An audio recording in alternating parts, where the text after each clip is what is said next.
So I wanted to just invite us into on acceptance and the 5 stages of moving towards acceptance. And it was inspired by the talk we had last week.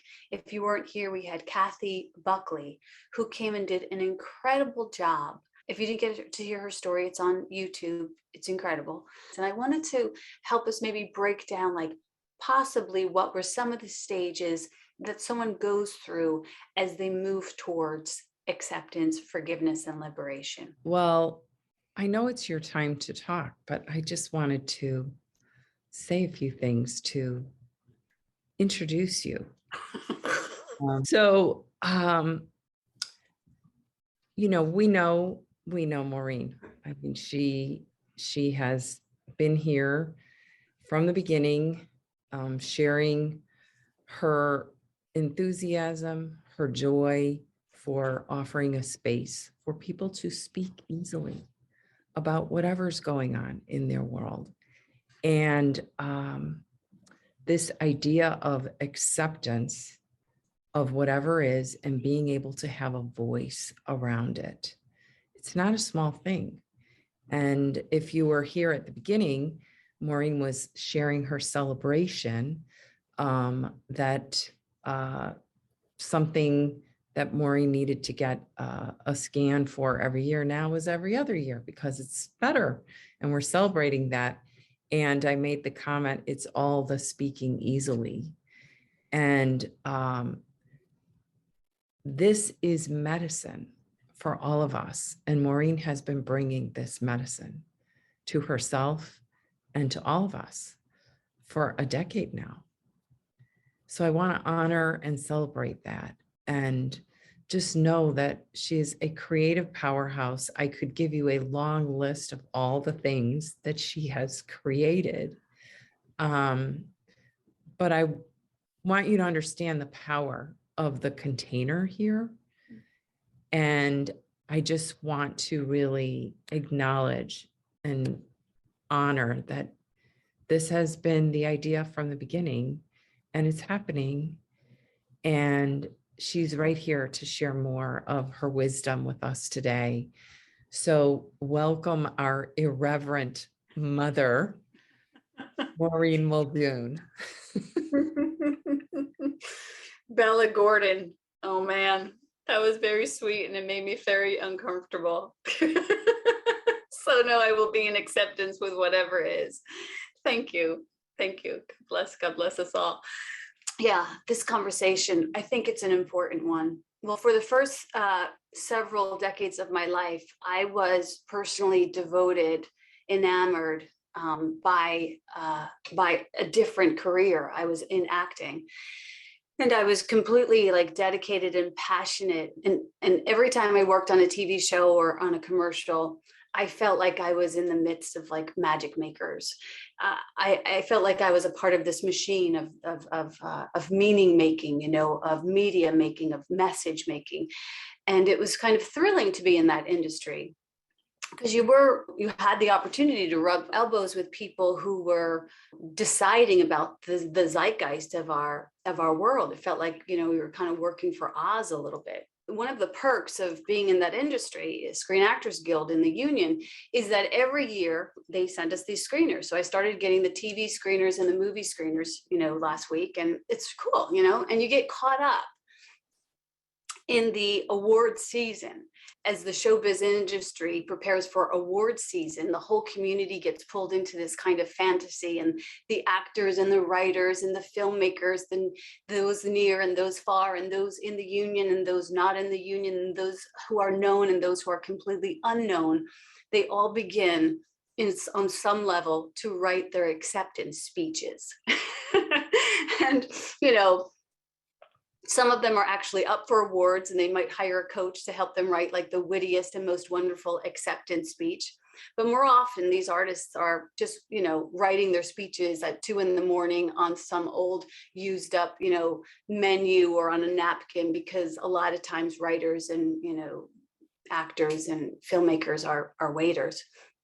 But nevertheless, you know, we run our speeches in our heads, and thousands of showbiz kids and adults go to sleep dreaming of their wonderful acceptance speech. and who will they thank and what will they wear. And they replay these dazzling dreams on their bedroom ceiling. We all have these moments where we imagine standing before a room of our peers and receiving some major award and delivering a perfect acceptance speech that's both humbling and witty, and that includes a nod to your agent and to God, and maybe both if there's time, but definitely in that order. So to stay in good graces, and then that's it. Like, that's basically it. You know, that is the one place, the one rare occasion that we as people actively practice acceptance. You know, otherwise, we're all trying to avoid acceptance at all costs. And why? Because for the most part, we're only ever really talking about acceptance or practicing acceptance when we're finding something that is completely unacceptable. And it's a shame that we should sequester our acceptance practices to award speeches, because the odds are not with us when it comes to awards a lot of the time, you know, not to dampen our dreams, but I'm just saying. But life, on the other hand, delivers opportunity after opportunity for us to practice acceptance. And if we don't practice acceptance, we find ourselves in resistance and persistence and insistence instead of acceptance. And the resistance and the persistence and the insistence are like the key ingredients to unhappiness and pain. And so life invites us into this daily dose of acceptance, and life brings us these spontaneous invitations and these, jury duty and paying bills and proposals, and then, like we saw last week, infidelities and trespasses and diagnoses and addictions and diseases and deaths, and all of these things beg for our acceptance. But we, for the most part, find all of these things unacceptable. So the road to acceptance isn't really linear. It's not a light switch. There are obstacles to overcome, and there are old patterns to disrupt. And this is what you might call the hero's journey or the maiden voyage, where we're called to look past and beyond the ordinary and into a greater awareness of our potential. And so this is where we grow our consciousness. And these are classrooms that none of us would ever sign up for. And yet there is something there for us. So acceptance can be really hard earned. In my own life, I found some things to be absolutely unacceptable. And I found myself, going through those stages when my mom died. Acceptance was it was incomprehensible to accept that. When my husband left me for Miss Universe, I was like so stymied by that. I was like, really, my brain was like twisted. When I faced my own, addictions. These invitations are never graceful, and a lot of times it looks more like a tug of war. And for each of those episodes, and you've probably had a bucket of them yourself, but for each of them, it wasn't the actual event that caused 90% of the pain, but it was the denial of the event that really left its mark. And, I tried to fight my mom's death and my husband's abandonment and my own addiction, but that was like fighting the ocean. And instead of letting the waves just wash over me and take me to a new shore, I stood anchored in the storm of it all. And I just let this this denial lambaste me over and over again with each declaration of, this is unacceptable. I can't accept this. So maybe you have had that experience too. Most times getting to acceptance is a process, and sometimes we're slowly eroded through this process. And there are stages and there are steps that allow us to honor this shifting and this changing and this passing and this initiation. And there are these 5 stages that were defined by Elizabeth Kubler-Ross. And she did a lot of work with a man named David Kessler, who used to live down the block from us in Los Angeles. And he did a couple workshops at our church. So I got to know this work. And I remember as a young practitioner, I found it to be so beautiful and so fascinating, because it felt like Elizabeth Kubler-Ross had somehow crawled inside my head and my heart and had shifted through the beaches of my pain and helped me discover these treasures that were there. So these stages help us to move through the experience, not to get over them. You hear a lot of times when we come to things that feel unacceptable, people want us to just get over it, but it's like, we're not going to get over it. We have to go through it. Sarah, this morning on one of the calls, she said that feelings buried alive never die. And I thought that was so profound and perfect. We have to feel our feelings. You can't bury something deep enough to annihilate it. If there's life in it, it will find a way to be witnessed. So the first stage of this process is denial. And denial is like being blind, but refusing to see that you are blind. That's what denial is like. You ever been there? You wouldn't know if you were there or not, because, if you're in denial, you're literally blind to your truth. And denial can feel so thick that we can go unconscious under the commitment to fully not seeing what's there. But if we were to look at this phase through a holy gaze, denial it can be seen simply as a defense mechanism. And it can be seen almost as a form of self-care. And I know that might sound crazy, but I remember when my mom was dying and everyone in my family was home. They filled up the living room, and they were all home from school, and I came home from college, and my dad stayed home from work. And I kept getting up and getting dressed and going off to school in my school uniform. And my teachers would say to me, "What are you doing here? And how is your mom?" And I would say to them, "She's fine." And it wasn't that I was lying. It was just that I sincerely could not fathom that she was dying. And she was dying right in the middle of our living room, which is kind of ironic, but that was the truth. But I couldn't imagine saying those words or facing that truth, because it felt like an incredible disloyalty. And it kind of carried a suggestion of defeat. And that's acceptance. And it also left me with this script where I would be cast in a role that I knew I didn't know how to play. I knew what life was like as the daughter who had the mother. I didn't know who I was without a mother, or who I would be. And so denial can be an unconscious form of protection or self-care, where we only let in that which we can handle. There's no shame in that, So that's how long it takes sometimes. But here's the thing, denial actually has an expiration date on it, because there's only so long that you can kid yourself. So, you will be ushered along, even if you find yourself taking more time than you might need, but you will be ushered along. And I came to see that the denial of the things that I was not willing to accept was a way of denying something about myself and my truth, and actually my capabilities. When we deny any part of ourselves, we are in this fractured state and not this holy state. But the truth loves light and will not wither in the shadows of our denial. And when denial stops working, it will get pissed off. And we arrive at the next stage, which is anger. And we awaken to this awareness that we no longer deny the truth. And this anger arrives, and we're really right pissed about having to finally look at what we really did not want to see. And that's why we get so angry. And where denial was sort of the silencing, anger is this explosion. And some people are more comfortable in the denial, and some people are more comfortable in the anger. It doesn't really matter. I think of anger as really, really, really, really, really loud sadness.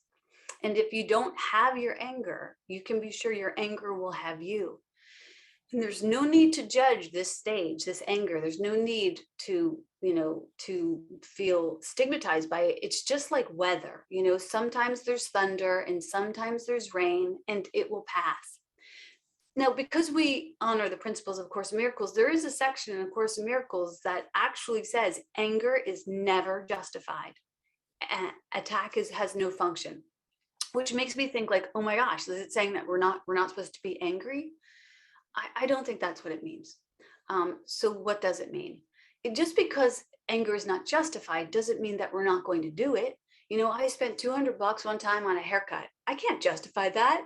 It was a dumbass haircut. It was a dumbass price to pay for a haircut. And maybe it wasn't the best use of my coin, but it happened, okay?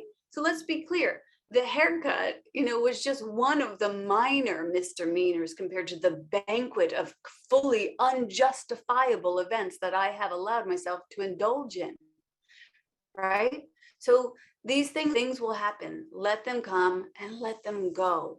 Don't try and justify them. Do you get that part? Like, just don't try and justify your anger, because it makes no sense to justify the unjustifiable. And why is anger in the end unjustifiable? Because it's happened in a dream. And who could get upset for anything that happens in a dream? So does that mean that we're always going to be lucid and enlightened members of this dream? No, especially if in the dream we're resisting something in not accepting it. So immediately we're going to have those classrooms that come along with that. And so anger can be directional because it gives us an idea of where our pain is, where our fear is, and where our work is. That's a very helpful thing. Since we're focusing on energy this season, on the scale of consciousness that David Hawkins uses to calibrate energy, he says that shame is at 20. He says that guilt is at 30, that fear is at 100, and that anger is at 125. So anger is actually a little further along the conscious spectrum than fear. Acceptance, just for your curiosity, is 350, and enlightenment is 700 to 1,000. So after the anger begins to burn off, because, we all get tired of our own, ranting and raving eventually, and we move into bargaining. And bargaining is my favorite, because who doesn't love a good haggle, I mean, really, it's foolish to haggle for your holiness and for your sanity, but nevertheless, we do, don't we? And it's best if we kind of spot that we're doing that instead of getting caught up in the incessant bargaining. I have been in that stage of bargaining, and I have witnessed many, many people be in the stage of bargaining. And when I look at it, it looks like a junkie at a slot machine. When you're just like, I got this. It's like, you don't got this, okay? When you're bargaining, and you're bargaining in this unholy way, the sad thing is that nothing is off the table, and you will find yourself pitching into the fire your most prized possessions, your most wonderful treasures, and all of it for the gas, for the fuel, for your own denial party. So, just know that's what happens in denial. As much as denial and that's what happens in bargaining, rather. And as much as denial and anger make you feel disconnected, bargaining makes you look totally crazy. Because in bargaining, it's almost like you can't fall all the way asleep to yourself. That's the thing. You can never fall all the way asleep to yourself. So there's a part of you that knows, that there's a better way of going at this.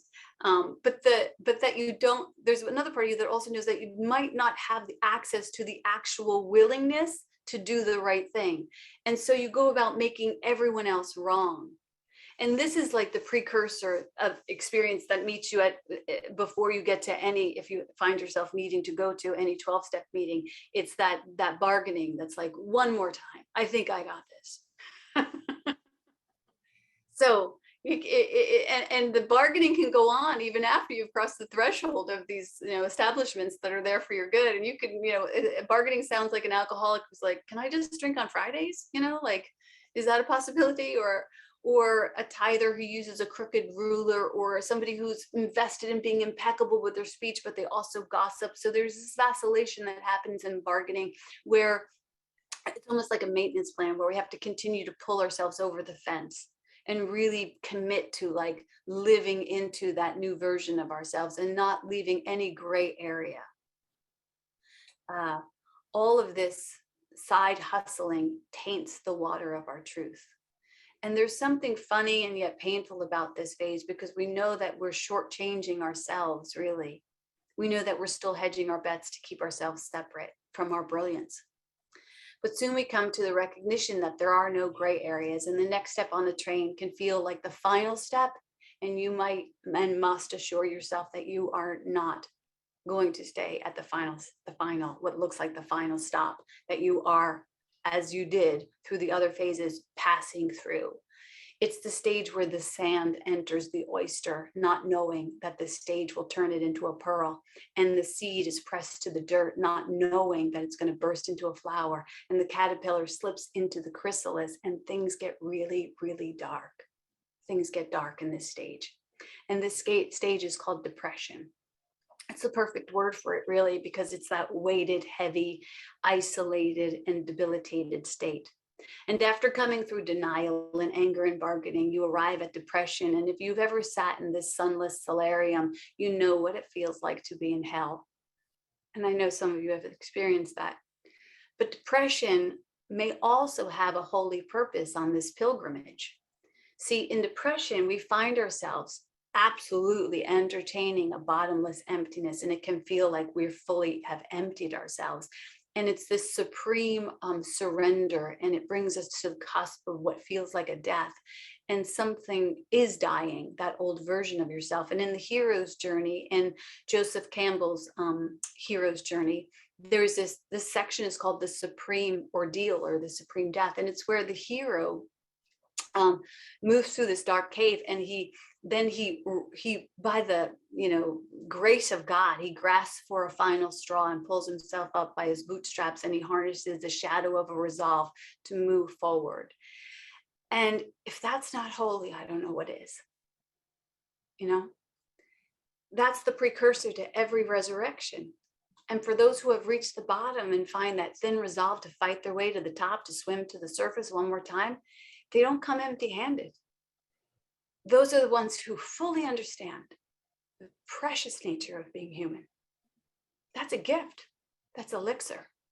So this stage can feel extra haunting because it also carries with it this attachment, this fear that says, while you're down for good. That in the dark and in the dirt and in the chrysalis, like there's no open door and no open window, and there's no coming up from this, and there's no expiration date. Depression has a way of making you believe that. And now I don't mean to romance this experience. I'm no expert on mental health, absolutely not. But I will say that, like the sand and like the seed and like the caterpillar, sometimes it seems that a great hibernation comes before a great resolution and a great revelation. And I've watched that happen. I watched that happen with members of my family, where I thought there's no expiration date on this, and then the hibernation was over. So there's nothing quite like watching that, like watching the sunrise after you've been through many great days. When our lives go through these types of transformations, and we get to that place of depression, if we get there, it feels like corpse pose is the most loving thing to do. And so you might find yourself just laying around, and that's okay. Because the thing is that if there is life in anything, you can bet that it will rise. So be gentle with yourself as you move through these stages.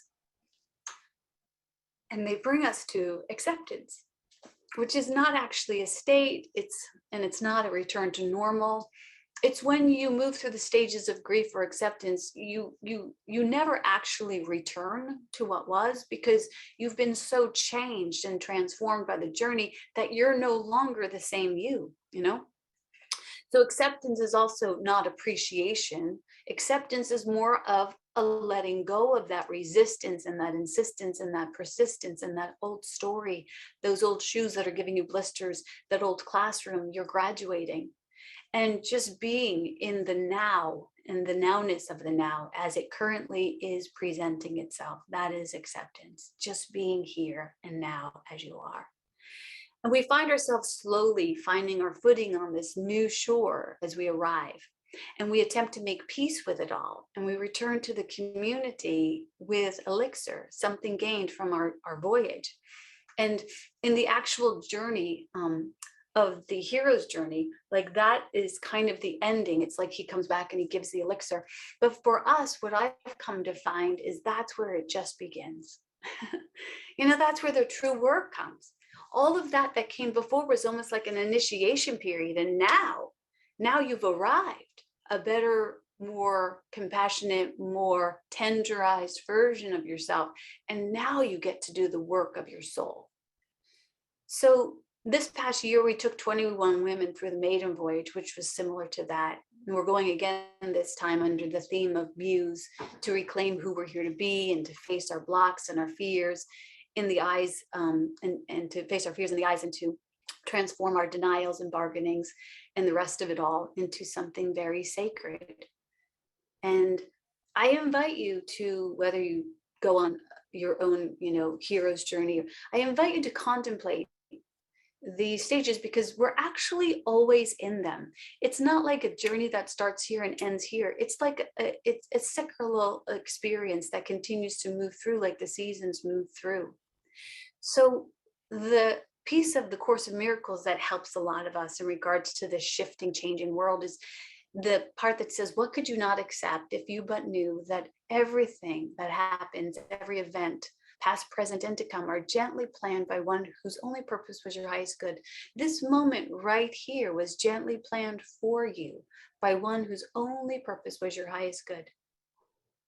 Maybe you want to take a look around at this moment and see how very beautiful it is, and all of the blessings that are available right here in this moment. The things that I once found to be unacceptable for myself have become my greatest gifts. But I didn't know that, because I didn't know that the elixir of having a mother die early would be a great, great awareness that nothing ever dies, that I would get that lesson on a very profound way. And I didn't know that my husband's abandonment was actually the classroom where I would learn how to swim. I didn't know that. And I didn't know that the acceptance of my addictions was the threshold to my own personal finishing school, which is what I got. I could have never afforded that finishing school, and I would have never signed up for it. But it was a great gift. Acceptance is the answer, it says in the 12th step, to all of my problems, which is a very big statement. And it goes on to say, today, if I am disturbed, it's because I find some person, place, or thing, some situation, some fact of life unacceptable to me, and I will find no serenity until I accept this person, place, and thing exactly as they are in that moment. That does not mean that I do not allow myself to move through the acceptance at the pace that's most caring for my soul. Again, I don't want to get over it. I want to move through it. And I will move through this. And unless I accept life completely on life's terms, I cannot be happy, it says. I need to be, as Mia was saying this morning, I need to be like water. I need to be like water. Row, row, row your boat gently down the stream. Merrily, merrily, merrily, merrily. Life is but a dream. And I need to concentrate not so much on what needs to be changed in the world, but what needs to be changed in my own attitudes. So it's time to start crafting your acceptance speech. It's time to start crafting your acceptance speeches. Why not craft a holy relationship with the things that you've been running from? Invite them in and lean into them and say, what have you got for me? Let yourself move like water and allow that water, that holy water, to lift you and love you on your journey as it prepares you and polishes you. And trust that its only plan is delivering you to your good. And that's the word.